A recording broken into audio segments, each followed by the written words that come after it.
Welcome to the new lesson, Chapter 11, Thermal Properties of Matter.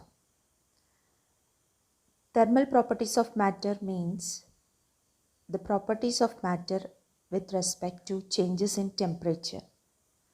So let's first discuss what is meant by heat and temperature. As you know, heat is a form of energy, and temperature, it is a measure of hotness of a body. When heat is given to a body, its temperature increases. When a body gets cooled, means when it releases energy, its temperature decreases. So temperature is a measure of hotness of a body. The first topic in this chapter, it is thermal expansion. When temperature increases, volume of certain substances increases. This increase in volume when temperature increases is called as thermal expansion.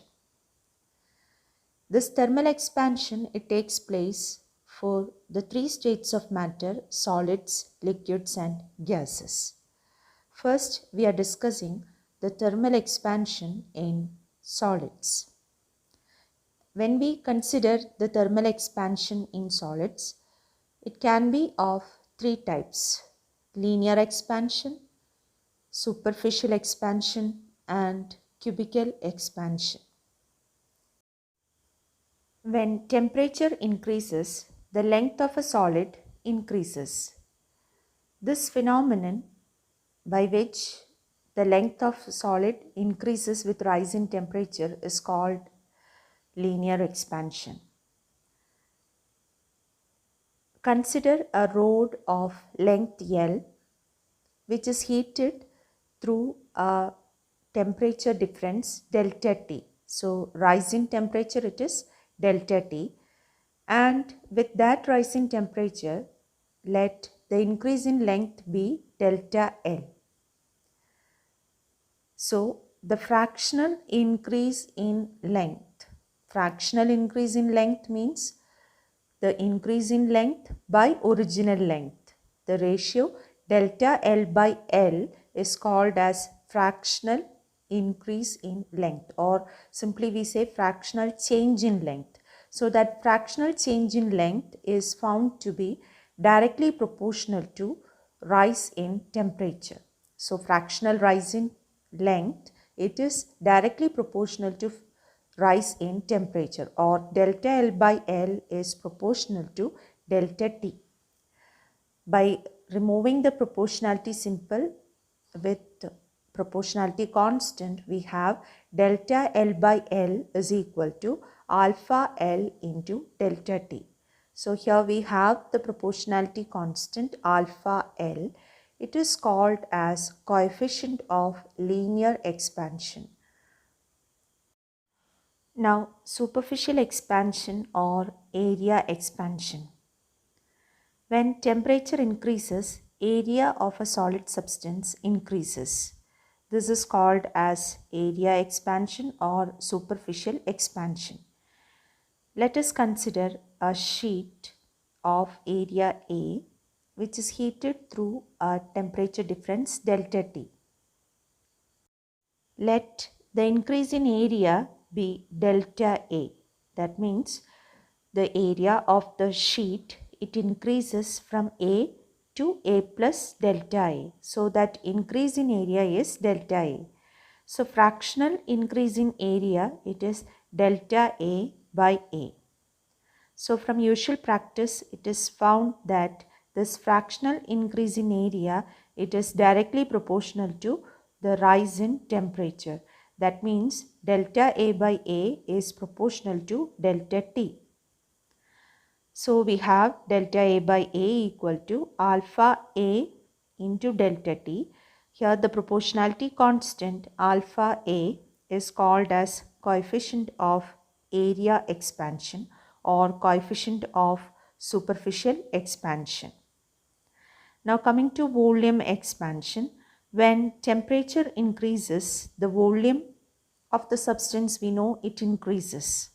And that's what we call as volume expansion. And if we consider a solid substance whose volume is V, which is heated through a temperature difference delta T, suppose its volume increases by delta V.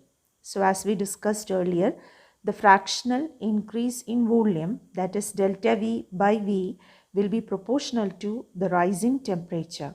So we have delta V by V is equal to alpha V into delta T. This constant of proportionality alpha V is called as coefficient of volume expansion or coefficient of cubical expansion. Actually, this alpha A can be proved to be 2 alpha L and alpha V can be proved to be 3 alpha L. So we will just keep in mind these relations, that is alpha A equal to 2 alpha L and alpha V is equal to 3 alpha L. Now let's see what will be the SI unit of alpha L, alpha A and alpha V. We just rearrange this equation for alpha L. So we have alpha L is equal to delta L by L into delta T. So as you know, delta L by L being the ratio of changing length to length, there is no unit. So effectively, the SI unit of alpha L is the unit of delta T. So it can be degree Celsius raised to -1 or Kelvin raised to -1. Both can be taken as the SI unit of this alpha L. Both are same because it is delta T. What do we have?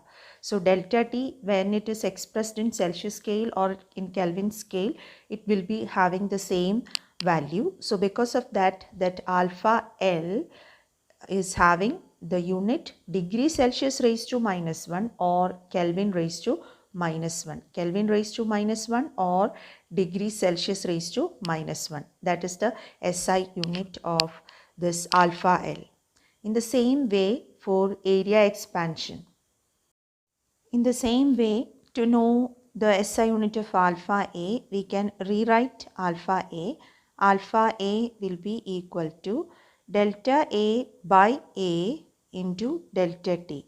So here also the SI unit of this alpha A will be degree Celsius raised to -1 or Kelvin raised to -1. When we look for coefficient of volume expansion, there also we can see that it has the same unit. So in short, the coefficient of thermal expansion has the SI unit degree Celsius raised to -1 or Kelvin raised to -1.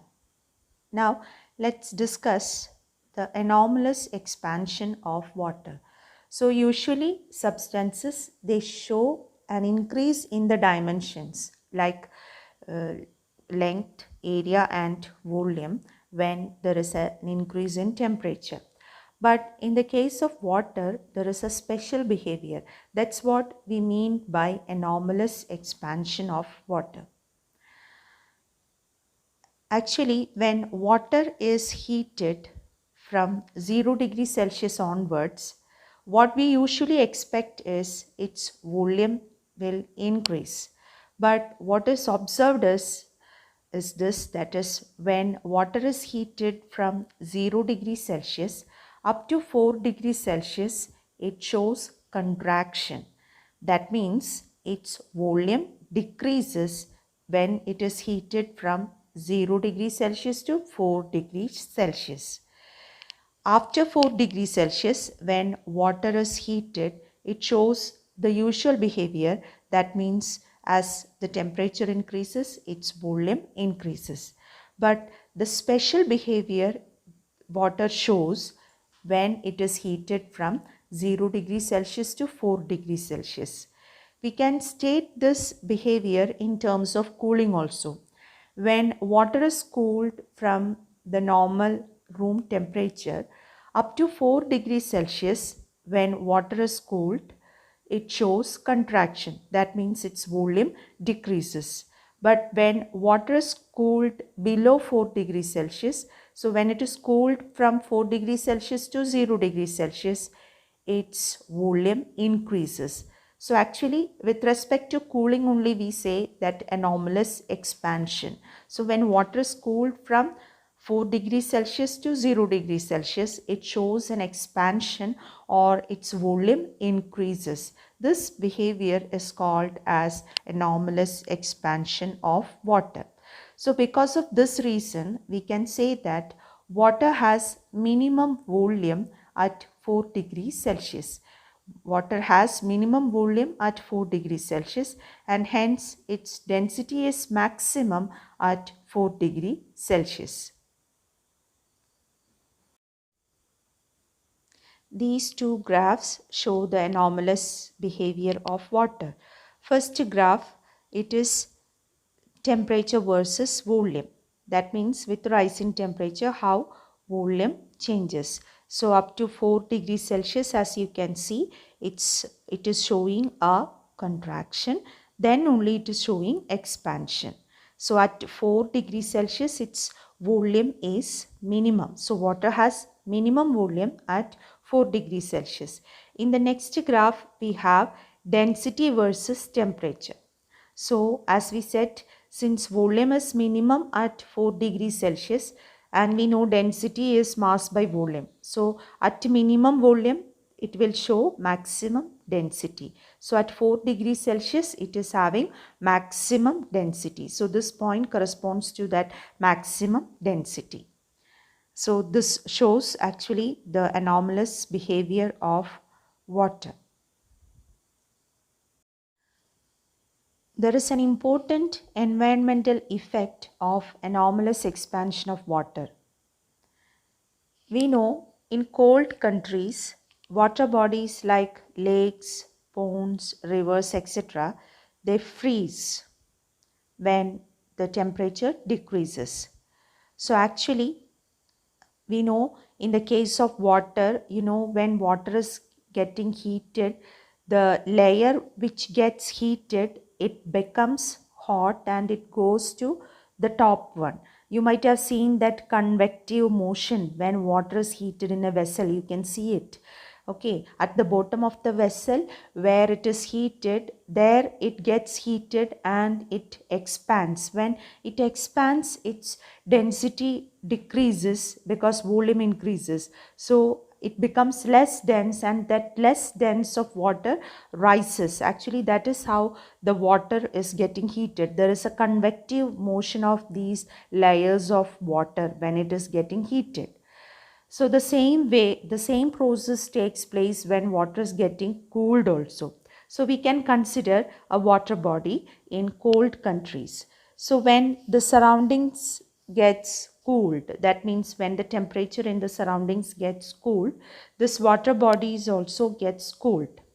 So usually the cooling takes place at the surface because that is in contact, direct contact with the surroundings. So when it gets cooled, that means top layer of water, when it gets cooled, its temperature is decreasing. So it shows a contraction up to 4 degrees Celsius. Water shows contraction when it gets cooled. So up to 4 degrees Celsius, when it contracts, it is becoming more dense. So denser layer of water will go to the bottom part of the water body. Okay, and less dense layer of water will come to the top. This convective motion of water will continue till the water body attains a temperature 4 degrees Celsius. Because more dense layer, it cannot stay at the top, it has to go down, and less dense water has to come up. That way this convective motion will be continuing. But when the temperature reaches 4 degrees Celsius, when it gets cooled further below 4 degrees Celsius, we know the anomalous expansion of water. That means instead of getting contracted, it is becoming expanded. That means its volume increases. When volume increases, we know its density decreases. So when temperature or when the water bodies gets cooled below 4 degrees Celsius, the top layer, since its temperature is decreasing below 4 degrees Celsius, that top layer, it continues to be there. Thereafter, there won't be any convective motion because the top layer, it is getting expanded. As its temperature decreases, it gets expanded, its volume increases and it becomes less dense like that. That means regularly it is becoming less dense. So that layer of water will not go down. Okay, so at the top, that layer of water, it gets cooled further below 4 degrees Celsius, and when it reaches 0 degrees Celsius, it gets frozen. So the water layers which are below the topmost layer, it will be at a lower temperature because those convective motions of that water layers was stopped, because below 4 degrees Celsius, this water shows expansion because of that. So the layers of water which is below this topmost layer, it continues to be in liquid state, that means in water form itself, at 4 degrees Celsius. So further cooling is not taking place for this water which is well inside the water bodies. This freezing takes place only for the layers which are on the surface. So this is purely because of this anomalous expansion of water which takes place below 4 degrees Celsius. So this is the reason why aquatic organisms, they survive in cold countries where the temperature decreases to very small values, below 0 degrees Celsius it goes. So in such countries, the aquatic organisms, they survive only because of this anomalous expansion of water.